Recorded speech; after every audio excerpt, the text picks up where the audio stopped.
Jai Hind everyone. Name of the topic is derivation of saving function from consumption function और derivation of saving curve from consumption curve. मतलब हम saving function कैसे derivate करेंगे consumption function से और saving curve कैसे derivate करेंगे from the consumption curve. ठीक है, लेकिन तुम्हें बता दूं कि सबसे पहले जब हम एग्रीगेट डिमांड की बात करते हैं, वी नो एग्रीगेट डिमांड में there are two components AD is equal to C plus I in a two sector economy. तो अब हम सबसे पहले डिस्कस करेंगे किसके बारे में, कंजम्पशन के बारे में, उसी से हम सेविंग कर्व भी डेरिवेट करेंगे. Then will discuss about the investment and then we'll study the combination of both C plus I and which is known as aggregate demand curve. ठीक है, तो start करते हैं first important question से, that is derivation of saving function from consumption function. We already know that the consumption function equation, क्योंकि हमें derivate करना है saving function from consumption function, and we know consumption function equation which is given by Keynes, C is equal to C bar plus by. ठीक है ना, C is equal to C bar plus by, where C bar is the autonomous consumption, small b is the MPC, this b into y is known as induced consumption, and induced consumption plus autonomous consumption is known as total consumption. ठीक है ना. Now we have to derivate saving function from this consumption function. तो देखो, as we know, अभी हमने discuss किया था, ये जो y होता है इनकम को या तो हम कंज्यूम करते हैं और the rest part would be saved. तो टेल मी, अगर y equal to C plus S है तो S will be y minus C, है ना. तो S को मैंने S रखा, y को मैंने y रखा, C की जगह I can put C bar plus by, और अगर मैं इसको ओपन करूं तो it will become y minus C bar minus by. ठीक है ना. And then S is equal to minus C bar को मैंने पहले लिख दिया, एंड y एंड by में से what is the common element, the common is y, तो I have written 1 minus b here. तो S क्या बना, S is equal to minus C bar plus 1 minus b into में y. और हमने previous video में ऑलरेडी देखा था कि अगर हमें कंजम्पशन फंक्शन पता है तो we also know the saving function. जैसे इस क्वेश्चन में फॉर एग्जांपल अगर कंजम्पशन फंक्शन हमें दिया हुआ है 50 प्लस 0.8y, तो हमारा सेविंग फंक्शन क्या बनेगा, the saving function would be minus 50, क्योंकि C बार की जगह क्या हो गया minus C bar, and plus 0.8 की जगह now it will be 0.2y. I hope it is clear to everyone. तो this is the derivation of saving function from this given consumption function. Now the next topic is derivation of saving curve from consumption curve. हमें saving curve derivate करना है किससे, from the consumption curve. तो कैसे derivate करें, इसको समझने के लिए सबसे पहले we'll make the consumption curve, and ध्यान रखना when we make the consumption curve we write income on the x-axis. income कहाँ measure करेंगे, on the x-axis, and consumption we measure on the y-axis. ठीक है ना.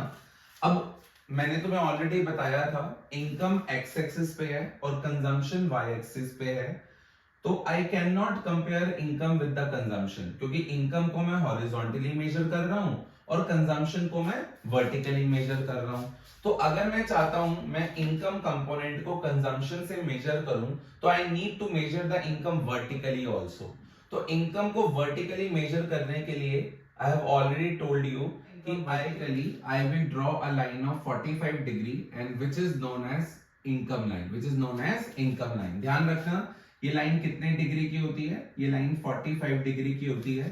Now I can easily compare the income component with the consumption component that I am representing it on the y-axis. ठीक है ना.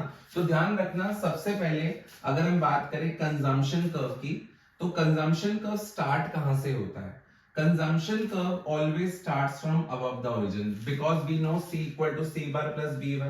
तो zero income पर भी हमारी इकोनॉमी कुछ ना कुछ क्या कर रही है, कंज्यूम कर रही है. तो सबसे पहले मैंने क्या करा, ये एक इंटरसेप्ट क्रिएट कर दिया OC बार का, and this consumption is known as autonomous consumption. And now as income rises consumption also rises. ठीक है ना. तो ध्यान रखना कंजम्पशन का graph will be upward sloping straight line starting from above the origin and now this C is equal to C bar plus B Y। ये मैंने कैसे क्रिएट करी, ध्यान से समझना। पहला question, why consumption curve starts from above the origin? Because even at the zero level of income, economy consumes, ठीक है ना, due to autonomous consumption. And as income rises, consumption also rises. जैसे जैसे इनकम बढ़ती जा रही है वैसे वैसे कंजम्पशन भी बढ़ता जा रहा है, and this consumption is known as induced consumption. तो the total equation of consumption is C equal to C bar plus B Y. I hope it is clear to everyone. Now अगर हमसे exam में question पूछ लिया जाए why consumption curve starts from above the origin, answer is due to autonomous consumption, ठीक है ना। Why it is upward sloping? Because as income rises, consumption also rises. Why it is a straight line? Why it is a straight line? Very important question कि हमने ये upward sloping तो बनाया है और ये straight line क्यों है? ये स्ट्रेट लाइन इसलिए है क्योंकि यहाँ पर ना अभी हम एमपीसी को, ध्यान रखना, एमपीसी को हम कांस्टेंट मान के चल रहे हैं। एमपीसी को क्या मान के चल रहे हैं? Constant. As we are discussing about the linear consumption function, तो we are taking MPC constant. और एमपीसी क्या था? Delta C upon delta Y था, कि कंजम्पशन में कितना चेंज आ रहा है due to change in income. अगर एमपीसी कांस्टेंट है then this line would be a straight line upward sloping. That's why ना ये जो MPC है इसको हम slope of consumption curve भी कहते हैं, कि अगर हमसे कोई पूछे what is the slope of consumption curve, then the slope of consumption curve is MPC, and due to constant MPC this line is upward sloping straight line starting from above the origin. अब एक बार इसको ध्यान से समझना। सबसे पहले अगर मैं इस पॉइंट की बात करूं, ठीक है, इसको मैं मान लो B पॉइंट दे देता हूं। इसको अगर मैं B पॉइंट की बात करूं and economies income is ON, suppose that, तो इकोनॉमी की इनकम ON है या इकोनॉमी की इनकम BN है, is one of the same thing, क्योंकि बताया था 45 डिग्री पर आइसोस्सेलेस ट्रायंगल फॉर्म हो रहा है। तो इनकम को मैं ON हॉरिजॉन्टली मेजर करूं या वर्टिकली मेजर करूं, is one of the same thing. और इस पॉइंट B पर हमने क्या देखा? कंजम्पशन कर्व भी इंटरसेक्ट कर रहा है। तो this point, at this point हम क्या देख रहे हैं कि जो ये y है ना वो C के इक्वल है। हमारी इकोनॉमी में इनकम भी BN है और कंजम्पशन भी BN है, मतलब जितना कमाया उतना खर्च कर दिया।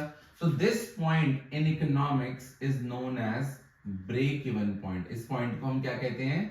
इस पॉइंट को हम ब्रेक इवन पॉइंट के नाम से जानते हैं। और अगर मैं ब्रेक इवन पॉइंट के राइट में देखूं तो राइट में क्या है? इनकम ज्यादा है, कंजम्पशन कम है। इट मींस जो आपकी सेविंग्स है, ठीक है ना, जो सेविंग्स है वो पॉजिटिव है। सेविंग्स क्या है? पॉजिटिव है, क्योंकि कमा ज्यादा रहे हैं और खर्च कम रहे हैं। और ब्रेक इवन पॉइंट के लेफ्ट में कंजम्पशन ज्यादा है, इनकम कम है, क्योंकि जब तक पर्सन की बेसिक नीड सेटिस्फाइड नहीं होती तो वो कंजम्पशन ज्यादा करता है, इवन उसकी करंट इनकम चाहे कम है, because he consume from the past savings, ठीक है ना। तो ध्यान रखना, इसके लेफ्ट में हमने क्या देखा? Consumption is greater than income, तो सेविंग्स जो है वो नेगेटिव है। सेविंग्स क्या है? Negative. Why? Because here the y is greater than c, और इधर क्या है?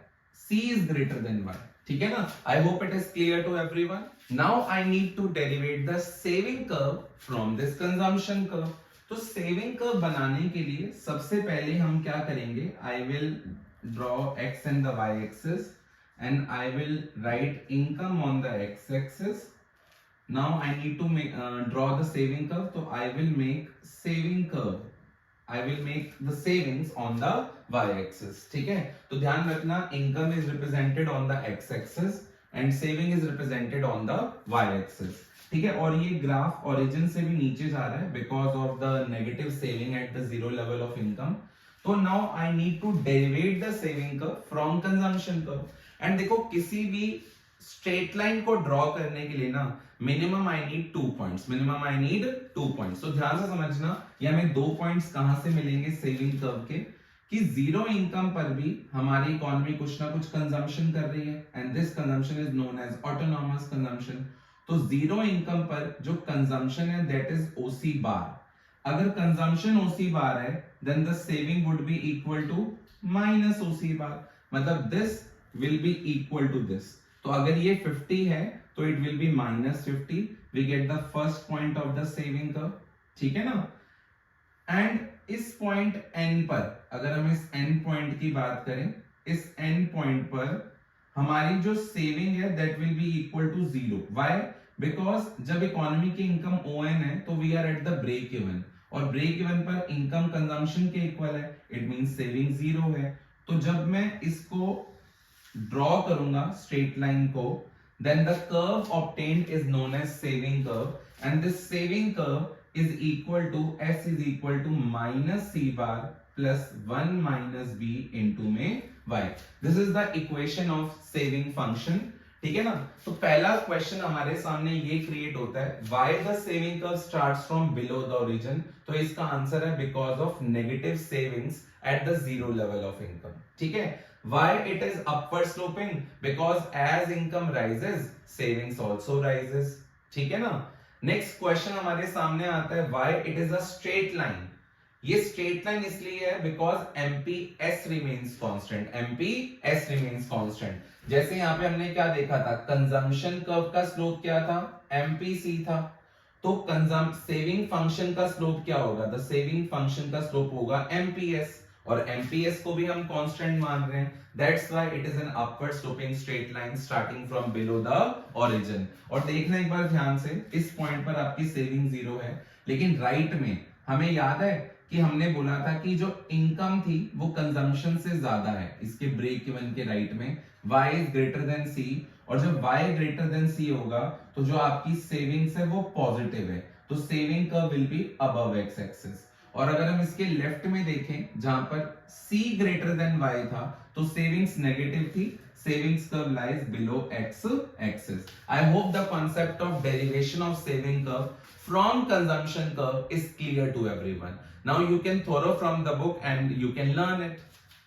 Name of the topic is investment. देखो हमने डिस्कशन करा एग्रीगेट डिमांड में there are two components. The first component is called consumption and the second component is investment. And we have already discussed this consumption component, and now we will discuss the investment component and then we'll discuss the aggregate demand curve, ठीक है। तो सबसे पहले investment से start करते हैं। Investment का meaning होता है, it refers to addition made to the stock of capital.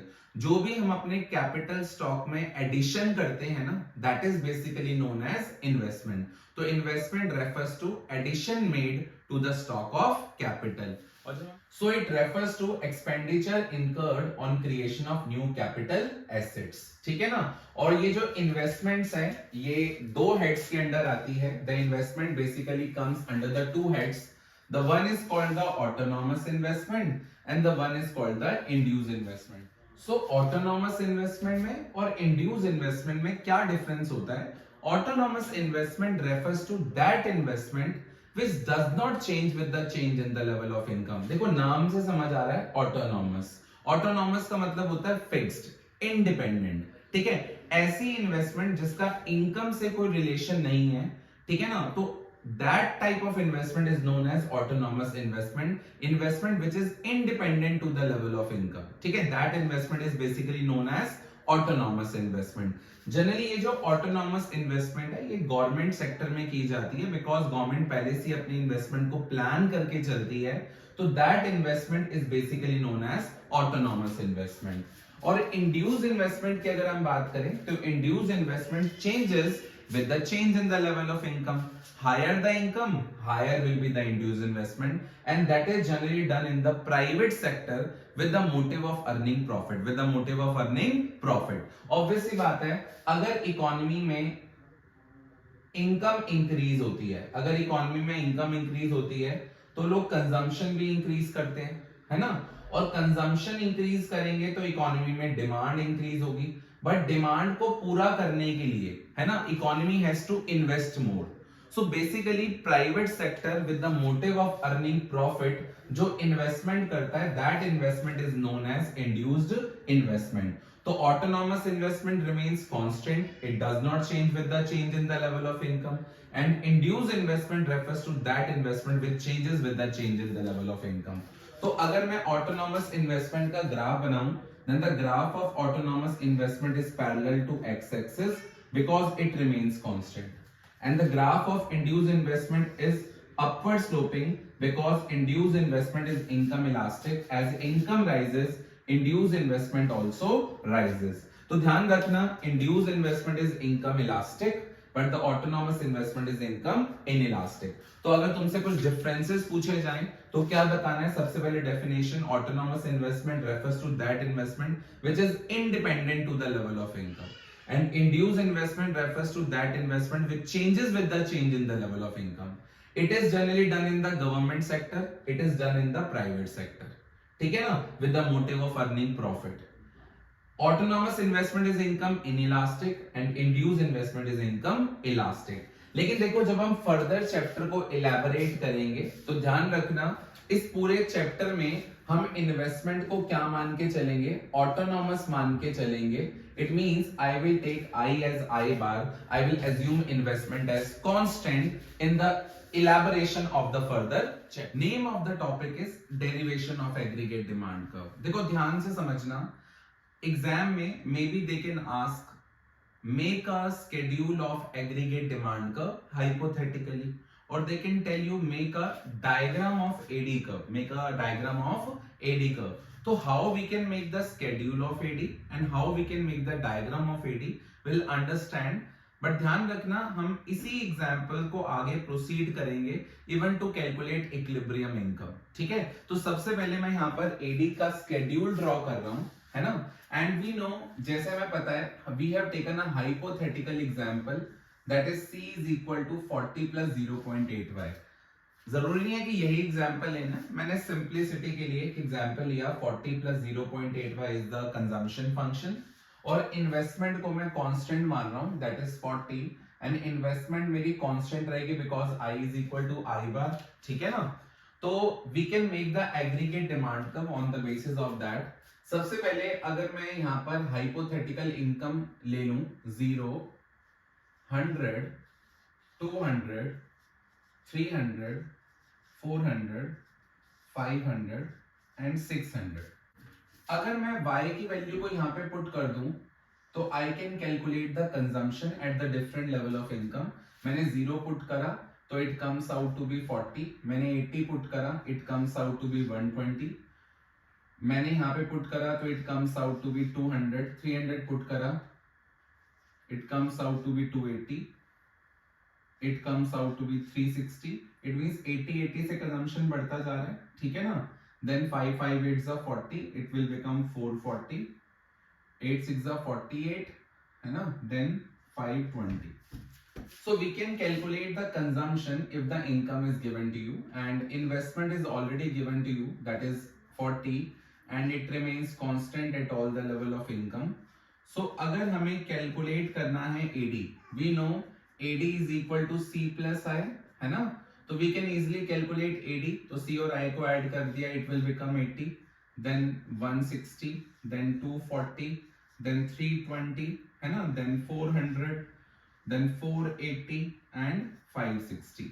So ध्यान रखना, कोई difficult टास्क नहीं है. अगर हमें एग्जाम में AD का स्केड्यूल क्रिएट करने को आए, you can take any hypothetical example. Just I have taken 40 plus 0.8y and investment को I have taken 40.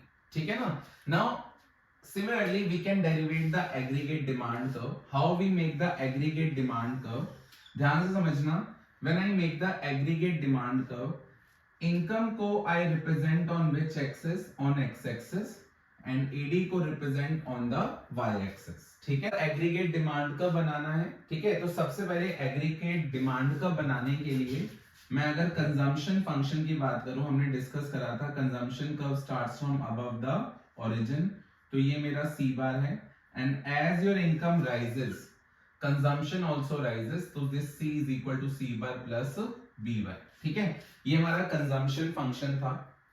अब मुझे AD कब डेरिवेट करना है? जैसे इस केस में मेरा कंजम्पशन फंक्शन था 40 प्लस 0.8y, मतलब जीरो इनकम पर मेरा कंजम्पशन था 40, and as your income rises consumption also rises. When I make the aggregate demand curve, देखो ये कंजम्पशन फंक्शन तो है ही, मुझे इसमें इन्वेस्टमेंट कंपोनेंट को ऐड करना है ना. तो मैंने क्या करा, इसमें अगर इन्वेस्टमेंट कंपोनेंट को ऐड कर दिया and then I have made the aggregate demand curve. तो ये जो सी में मैं इनडायरेक्टली क्या ऐड कर रहा हूं, मैं इन्वेस्टमेंट कंपोनेंट को ऐड कर रहा हूं which remains constant. So now this curve will become AD, जिसमें सी तो था ही था, मैंने उसमें आई और ऐड कर दिया. Now this curve is basically known as aggregate demand curve. और इसका जो इंटरसेप्ट है, ध्यान रखना, उसमें सी बार तो था ही और उसमें आई बार भी ऐड हो गया. As we can see with this example, C bar 40 था और उसमें मैंने इन्वेस्टमेंट को भी ऐड कर दिया और इन्वेस्टमेंट को भी यहाँ पे मैं 40 लेके चल रहा हूं. तो ये 40 प्लस 40 मिलाकर कितना हो गया, ये 80 आ गया. ठीक है ना. तो ध्यान रखना, as we know consumption curve upward sloping होता है because as income rises consumption also rises. AD curve is also rising upward sloping. Why?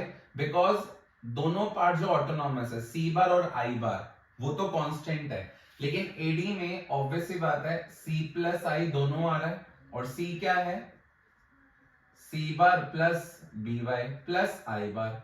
ये दोनों ऑटोनॉमस कंपोनेंट है, लेकिन जो ये इंड्यूस्ड कंजम्पशन था, अगर ये बढ़ेगा तो एडी भी इंक्रीज होगा. कंजम्पशन कर्व का स्लोप एमपीसी है, एडी कर्व का भी स्लोप एमपीसी होगा. बिकॉज एडी में कितना चेंज आएगा, it depends upon this small B value. तो ध्यान रखना, ये एडी को I can write C bar plus I bar, दोनों को ऐड कर दिया, autonomous component plus B Y. तो ध्यान रखना, when I make the aggregate demand curve, when I make the aggregate demand curve ना, तो अभी हम आगे वाले टॉपिक्स में देखेंगे कि AD curve also starts from above the origin. लेकिन ये क्यों होता है above the origin? Because of autonomous consumption and autonomous investment. ठीक है ना. And why it is upward sloping? Because as income rises consumption also rises, और consumption बढ़ेगा तो एडी भी बढ़ेगा because AD is equal to C plus I. तो हमने क्या करा, AD equal to C plus I, तो AD equal to C bar plus B Y, ये हमने कंजम्पशन लिख दिया, आई को हम कांस्टेंट मान रहे हैं, और सी बार और आई बार को दोनों को ऐड करके आई हैव रिटन ए बार, मतलब ये ऑटोनॉमस कंपोनेंट है. ठीक है ना. तो यहां पर मैंने ये क्या शो कर दिया, ए बार शो कर दिया. And as income rises AD also rises. So AD curve also starts from above the origin. ठीक है. Name of the topic is determination of equilibrium income through AD and AS approach.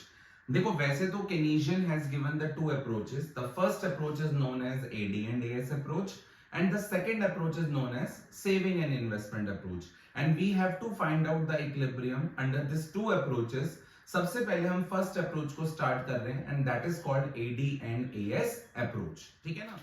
As per Keynes theory, economy में equilibrium वहां पे determine होता है where the AD is equal to AS, where AD is equal to AS. It means मेरा कहने का ये है, एज पर Keynes थ्योरी, इकोनॉमी में प्रोडक्शन उतना होगा जितनी इकोनॉमी में क्या क्रिएट होगी, डिमांड होगी. Because demand creates it's on supply, demand creates it's on supply. तो ध्यान रखना, एज पर Keynes थ्योरी, जो भी हम प्रोडक्शन करेंगे, एग्रीगेट सप्लाई होगी which is equal to output is equal to the AD which is equal to C plus I. मतलब इकोनॉमी में इक्विलिब्रियम वहां पर डिटरमाइन होगा where this AS is equal to AD and any deviation according to Keynes is temporary. But जब हम ये topic study करते हैं, we have to take few assumptions. वो हमारी assumptions क्या क्या है? We are studying this theory under the two sector model where we are taking households and the firms. It means there is no government and no foreign sector. है ना? AD equal to C plus I. Second, investment expenditure को we are taking autonomous. Investment can be of two types, autonomous as well as induced, but we are taking investment as autonomous. ठीक है ना.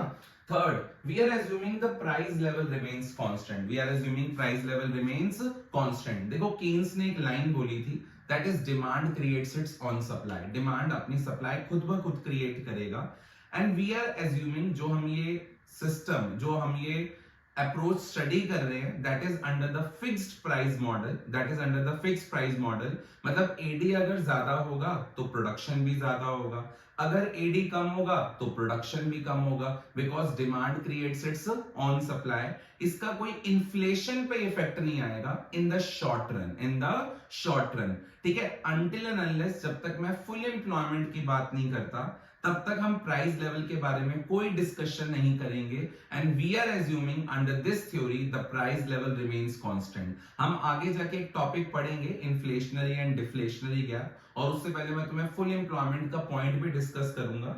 But अभी हम मान के चल रहे हैं कि इकोनॉमी में हम शॉर्ट रन को लेके चल रहे हैं and this theory we are studying under the fixed price model. Under the fixed price model demand ज्यादा तो प्रोडक्शन ज्यादा, डिमांड कम तो प्रोडक्शन कम। As per Keynes theory, equilibrium output is attained where AD is equal to AS and any deviation according to Keynes is temporary। तो एक बार इसको elaborate करते हैं। जब मैं इसको diagrammatically present करूंगा तो ध्यान रखना there is one x axis and one y axis। Income और output I'll determine it on the x axis and जो भी हमें यहाँ पर अब curve बनाना है we have to make now AD curve, ठीक है ना, and with the AD तो first we draw a line of 45 degree and this line is known as income line। इस लाइन को हम income line कहते हैं and this y is nothing but the aggregate supply, ठीक है ना। और अगर हम AD curve की बात करें तो we know that AD curve starts from above the origin। AD curve starts from above the origin तो AD curve हमारा इस तरीके से start हुआ। We know AD curve also starts from above the origin due to autonomous consumption and autonomous investment and as income rises this AD also rises, ठीक है, because of the induced consumption। So as per Keynes theory equilibrium will come where this AD becomes equal to AS। तो equilibrium वहां मिलेगा जहां पर AD किसके equal है, AS के इक्वल है। It means this y is equal to C plus I। This y is equal to C plus I। तो ध्यान रखना at this equilibrium the AD is equal to AS and any deviation according to Keynes is temporary। और ध्यान रखना as we have already discussed and we are taking all variables as ex ante तो we can say that at this equilibrium all buyers and firms are planning to buy is equal but all firms are planning to supply। देखो obvious सी बात है AD में दो component आते हैं C and I. C is called the household demand and I is called the business demand और the investment demand. So basically buyers कौन है, हाउस होल्ड है एंड फर्म्स है, और प्रोडक्शन कौन करता है, वो फर्म्स करती हैं। तो ध्यान रखना at equilibrium because we are talking about the ex ante variables all buyers are planning to buy is just equal but all firms are planning to supply and any deviation according to Keynes is temporary। So what will happen if AS is greater than AD as shown in this diagram at income OY1? What will happen if AD is greater than AS? ठीक है, तो we can say that when AS is greater than AD, अगर हम equilibrium के right में देखें तो equilibrium के राइट में जो AS है वो ग्रेटर देन AD है, ठीक है ना। और इसके लेफ्ट में अगर देखें तो यहाँ पर AD ग्रेटर देन AS है, ठीक है। तो we have to understand one thing now what will happen in this case when AD is greater than AS। when AD is greater than AS अगर हम इक्विलिब्रियम के लेफ्ट में देखें AD is greater than AS and AD is greater than AS का मतलब क्या है, buyers are planning to buy more but all firms are planning to supply। मतलब जितनी buyer planning कर रहा है, ठीक है ना, including household and the firms are planning to buy is greater than what all firms are planning to supply।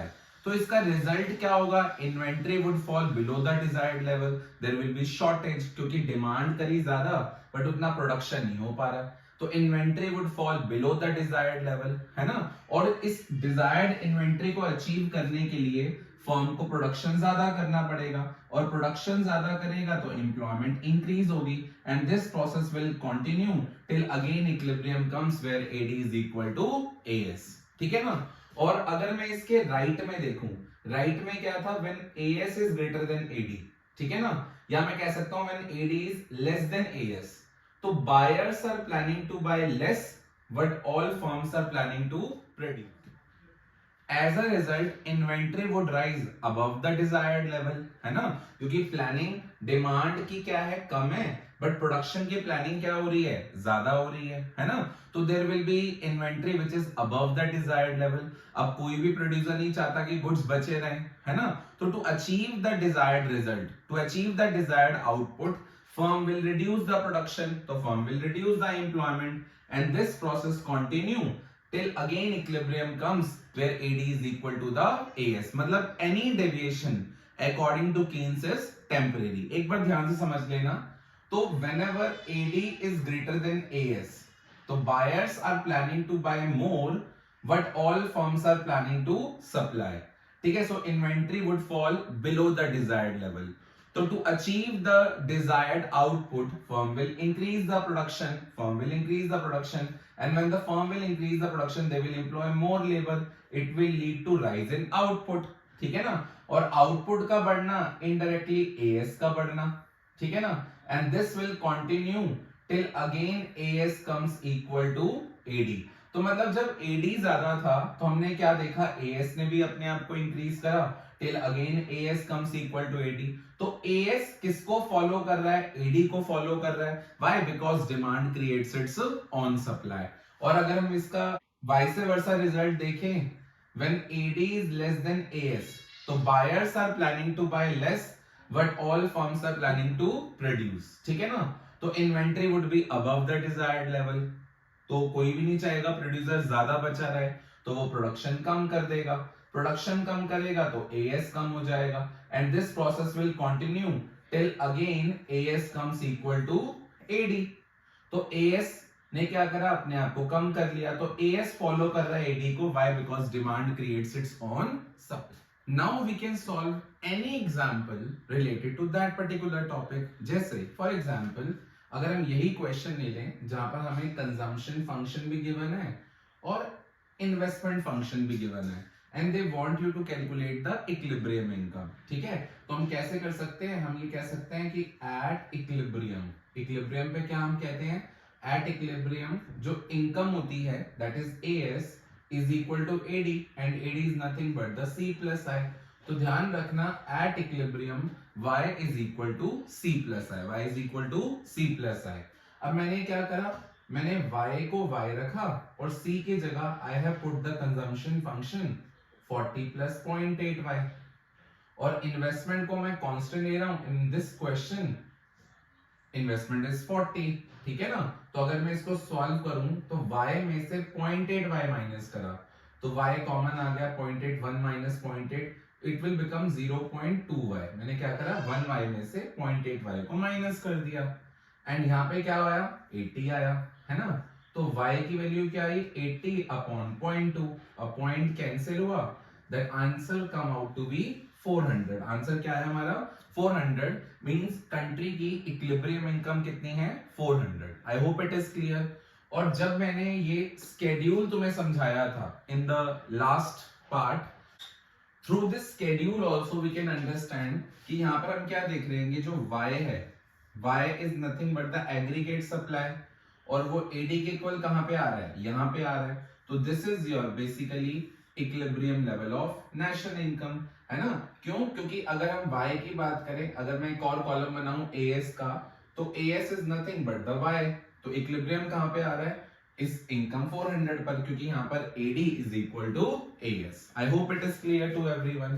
अच्छा, इसी क्वेश्चन में अगर आपको कैलकुलेट करना आता है इक्विलिब्रियम कंजम्पशन, तो मैं क्या कर सकता हूँ, इस y की वैल्यू को अगर मैं यहाँ पुट कर दूं तो मैं इक्विलिब्रियम कंजम्पशन कैलकुलेट कर सकता हूँ, ठीक है ना। मैंने यहाँ पुट करा c इक्वल टू 40 प्लस 0.8, और y की जगह मैंने क्या पुट कर दिया, 400, तो 40 and 4 8s are 32, answer comes out to be equal to 360। And अगर सेविंग्स कैलकुलेट करने को आई तो एक तरीका क्या है कि मैं इनकम में से कंजम्पशन को माइनस कर दूं तो सेविंग आ जाएगी 40, और दूसरा तरीका क्या है कि मैं कंजम्पशन फंक्शन से सेविंग फंक्शन डिटरमाइन कर लूं। सेविंग फंक्शन होगा -40 plus 0.2y, and then I calculate the saving, ठीक है ना। तो I hope it is clear to everyone. Now अब ये जो क्वेश्चन में ध्यान रखना, इस क्वेश्चन में ये जो 0 पॉइंट है ये एमपीसी है, ठीक है ना।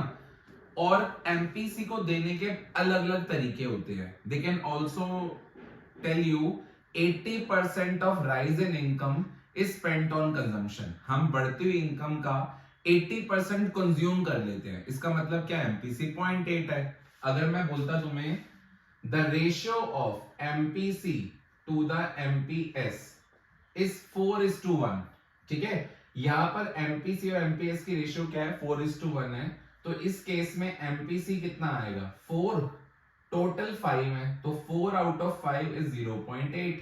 और अगर MPC 0.8 है तो MPS कितना होगा? 0.2 होगा. ठीक है ना? तो ध्यान रखना, दे कैन ऑटोनॉमस कंजम्पशन की जगह they can give you consumption at zero level of income. तो first you need to make the consumption function, investment will be given to you and then you have to calculate the equilibrium income. कई बार वो हमें equilibrium income दे देते हैं, investment दे देंगे, consumption निकालने को कहेंगे.